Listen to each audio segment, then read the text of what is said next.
નમસ્કાર, N coverage ન્યૂઝમાં આપનું સ્વાગત છે. સમાચારમાં વાત કરીએ તો આઈએસઆઈએસના આતંકી વડોદરામાં પણ રોકાયો હોવાનું ખુલતા શહેર પોલીસે 2 દિવસમાં રેલવે સ્ટેશનની આસપાસની 80 થી વધુ હોટેલોની પણ તપાસ કરી.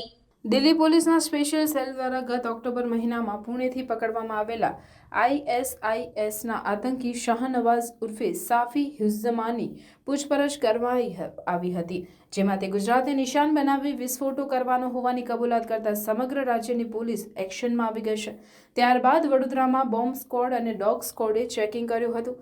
આતંકી વડોદરામાં પણ રોકાયો હોવાનું ખુલતા શહેર પોલીસે 2 દિવસમાં રેલવે સ્ટેશનની આસપાસની 80 થી વધુ હોટેલોની પણ તપાસ કરી હતી. જો કે હવે આ કેસ એનઆઈએ તપાસ કરી રહ્યું છે. આતંકીઓના નિશાન પર ગુજરાતના મુખ્ય શહેરો અમદાવાદ, વડોદરા, સુરત તથા ગાંધીનગર હતા. પૂછપરછમાં શાહનવાઝ માર્ચ 2023માં વડોદરા આવ્યો હોવાનું અને તેણે રેલવે સ્ટેશન આસપાસના વિસ્તારોને રેકી કરી હોવાનું ખુલતા વડોદરા પોલીસે એક્શનમાં આવી ગઈ હતી અને 2 દિવસમાં પોલીસ દ્વારા રેલવે સ્ટેશનની આસપાસ 80 થી વધુ હોટેલોની તપાસ કરી લીધી છે. હજુ સુધી આતંકીની કોઈ માહિતી મળી નથી. પોલીસ દ્વારા હોટેલોના રજિસ્ટર તેમજ સીસીટીવી ફૂટેજ તપાસવામાં આવ્યા હતા. ટૂંક સમયમાં એનઆઈએની ટીમ તેમજ ગુજરાત એટીએસ વડોદરા આવીને તપાસ કરવાની છે. તે અગાઉ વડોદરા પોલીસ દ્વારા વિવિધ પાસાની તપાસ શરૂ કરાઈ છે.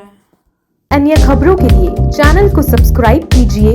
खबरों का नोटिफिकेशन पाने के लिए बेल आइकॉन को जरूर दबाएं.